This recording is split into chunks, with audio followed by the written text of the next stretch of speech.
Namaste. My name is Heeral Shah and welcome to the Graduate Masterclass, Bring Your Whole Self to Work.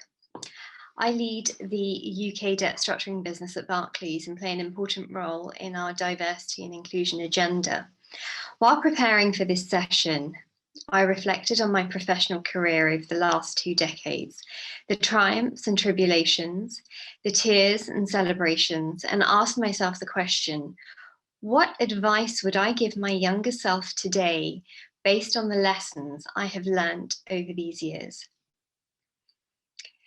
It was July 1998 that I entered the large revolving glass doors of 54 Lombard Street, the then global headquarters of Barclays Bank, for the very first time, a fresh-faced undergraduate, perhaps like many of you, entering a new world of work, not knowing where my journey would take me. I was surrounded by men in suits and ties, but now, over 2 decades on from that very first encounter, I can say it's been a challenging yet rewarding journey, and one that I would like to make slightly less challenging and a bit more rewarding for all of you. For many of you who have joined me today, you may either be looking to embark on a new career journey, to pivot your existing career into something new given the impact of COVID, or even progress in your current organization. Over the course of this session, I hope to share some lessons I have learned from my journey and the incredible value of bringing your whole self to work. Firstly, it's worth recognizing that in today's world, it's so different to the alpha male dominated environment that was the banking industry that I joined in the late 90s. Even white female leaders were hard to come by, let alone one from an ethnic background. I was one of only 2 South Asian females that joined the graduate scheme.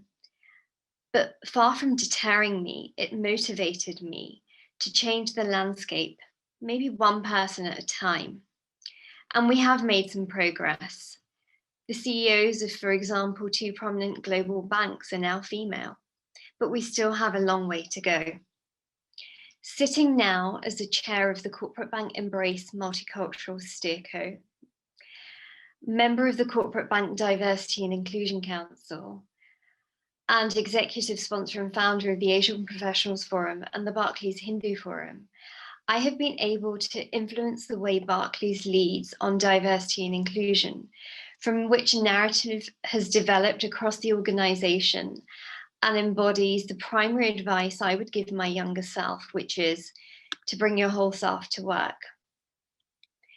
So why is diversity and inclusion so important for corporates today? Boardroom awareness of diversity, equity, and inclusion is nothing new.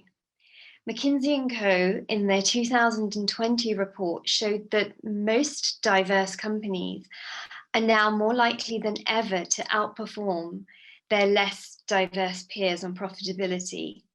The 2019 study showed that companies with more than 30% of women executives were more likely to outperform companies where this percentage ranged from 10 to 30%. Interestingly, in the case of ethnic and cultural diversity, the study showed that the likelihood of outperformance of the top quartile companies compared to those in the 4th quartile was 36% profitability, showing that the likelihood of outperformance is higher for diversity in ethnicity than in gender.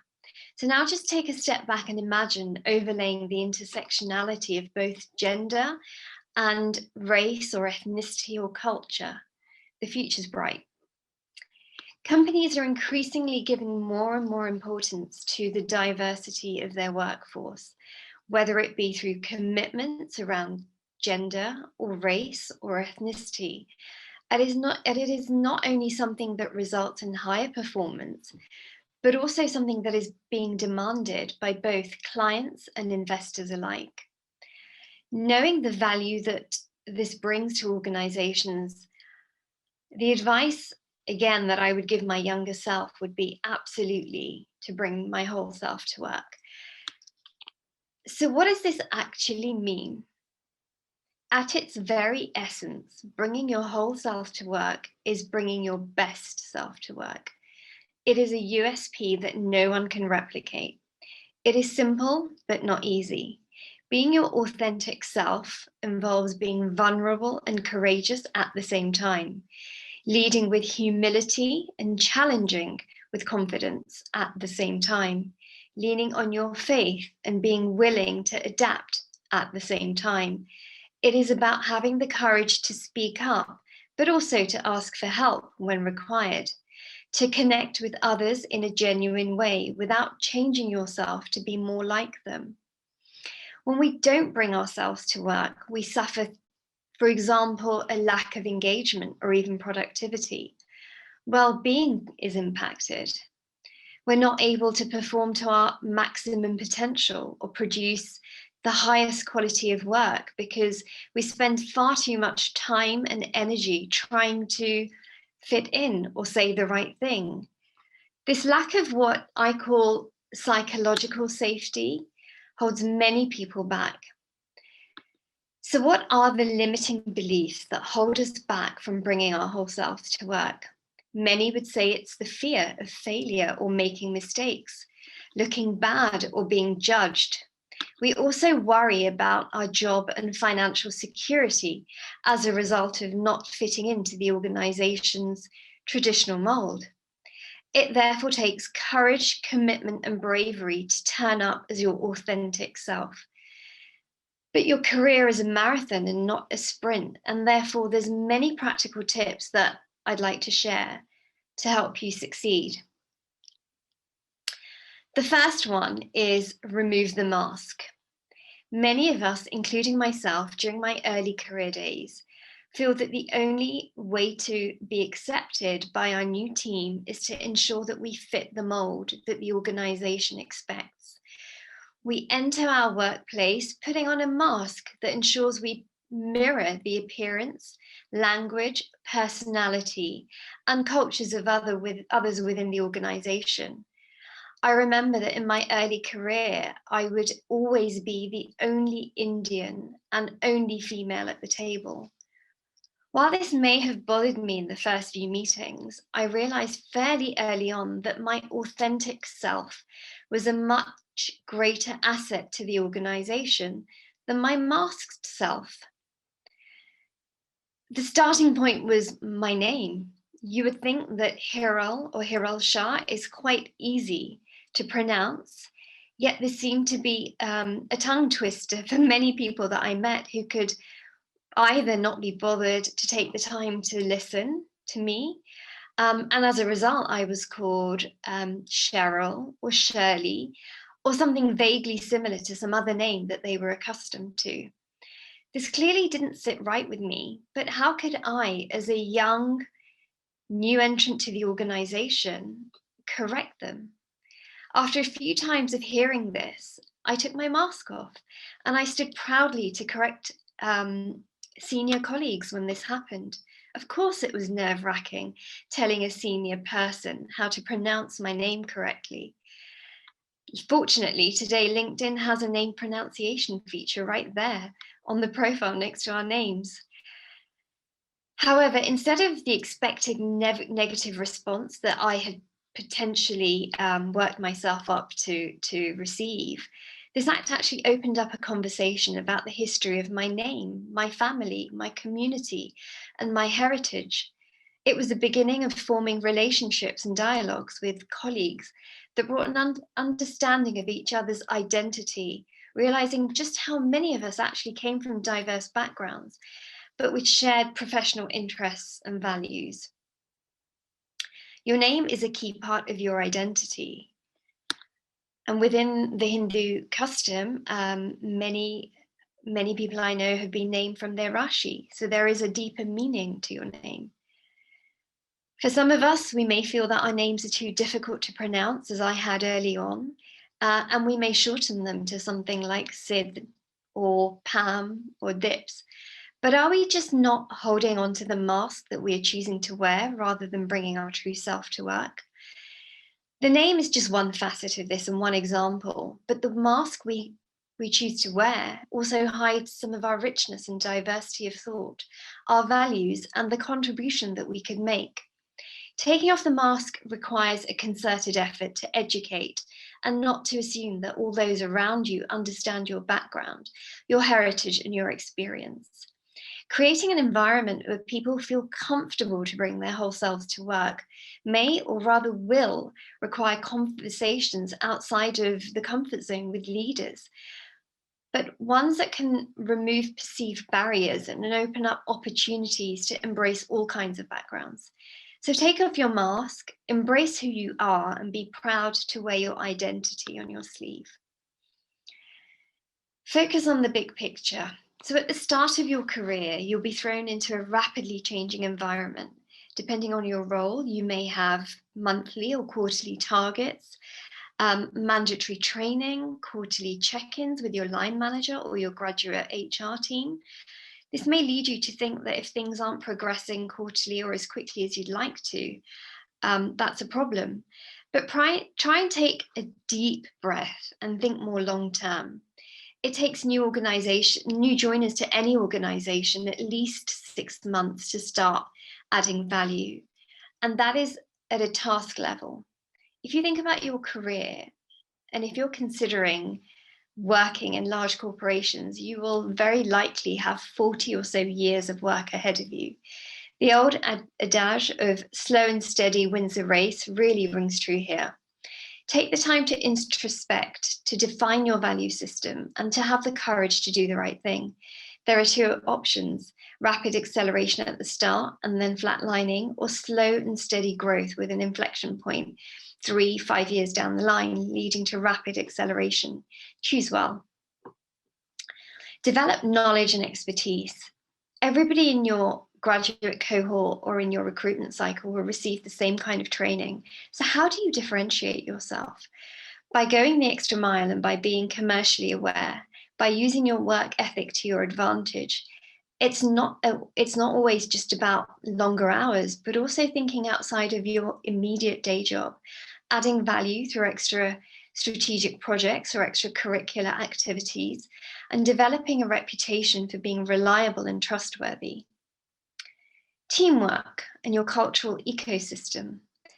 A lot of books have portrayed financial services as a cutthroat environment or industry. Supporting colleagues aligns very well with the collectivist society vision of the East. Teamwork, collaboration, and communication are essential tools or skills to driving high performance. Understanding the skills and strengths of individuals within your team and different dynamics within a team are very important. Many companies employ expensive consultants to coach their senior executives on how to improve the productivity of their teams. Essentially, through clarification of roles and responsibilities, clear communication, and respecting each individual within the team is highly valuable. These are skills and qualities that have been inherent in our own personal way of life for centuries, be it through living in extended families or working within a larger community. Therefore, implementing this practice or practically seems already so natural, resulting in better team players and ultimate leaders. So don't be shy to share some of your heritage, your culture, your experience, your ideas, and embrace them within your working world. Communicate strategically. Communication, whether it be upwards to your leaders, downwards within your teams, or distilling messages to teams or within your peer group, is super important. With the increased use of emails and messaging platforms, there are many ways to communicate at all levels, and a great opportunity to ensure that even within the virtual world of work, you remain connected and visible at all times. Nurturing relationships. I found that investing time in building a network on the foundation of your work is everything. This starts potentially with smart work, but ultimately it's about working with people. This is one of those areas where the balance between blending in and standing out can be difficult. I reflect on my early years in that I was very fortunate to grow up surrounded by many mentors through the community work, always guiding me, providing advice, and a ready-made network around me. When I joined the corporate world, I realized just how fortunate I actually had been, especially when I attended career talks on the impact that mentors, sponsors, and coaches can have on your career. Take your career into your own hands. Some of the key relationships that I have built over time are not only with stakeholders across the business or within my teams, but also with mentors who have guided me regularly through my career journey, or also mentees that I have supported. I do, however, feel that women and ethnically diverse colleagues are somewhat over-mentored and under-sponsored. What do I mean by this? A mentor is someone that you can talk to regularly and gain advice from. You can bounce off your career aspirations and goals, and they will provide guidance to you. A sponsor, however, is a senior individual in the business, a leader that will talk about you when you're not present in the room and sponsor your career progression. These are usually people or individuals that you've worked with, produced high quality work for, who value your input and the output you produce. Finally, the last meaningful and powerful relationship that I wanted to mention is coaching. A coach is someone who provides guidance, but essentially leads or guides you to solve the problem yourself through identifying your goals, your blockers, and your aspirations. Again, many companies invest in their talent or even underrepresented colleague base through coaching. So don't be afraid to ask for career support and coaching through various stages of your career. Maintaining visibility, both internally and externally. There is an Indian saying, if a peacock dances in the forest and no one sees it, did it ever happen? In millennial speak, if it's not on the gram, did it even happen? In the professional context, ensure that you have a LinkedIn profile that's up to date. Be aware that your social profile is also something that future employers will choose to look at. It's very common for a talent acquisition team to check social networking footprints of their future employees. So it's important to ensure that you're comfortable with what you're putting out there. It's also important to ensure that you celebrate your successes and you do raise your profile. In certain cultures, this is frowned upon. But in the context of sharing value-added context, experiences, knowledge, and thought leadership, this can be very, very powerful. The power of role models. During my early career, I found that there were no female leaders that I could look up to, especially not of Indian origin. As a contrast, I grew up in a Hindu community, celebrating the female form, be it Bharat Mata, be it Nari Shakti, the strength of the woman. But in the corporate environment, as a female, I was overlooked for projects, promotions, and progression. In the absence of visible role models within the organization, I lent on role models outside of my organization, ranging from strong females within my family to inspirational Hindu women that I had heard stories of growing up, to the deities that we worship within our home.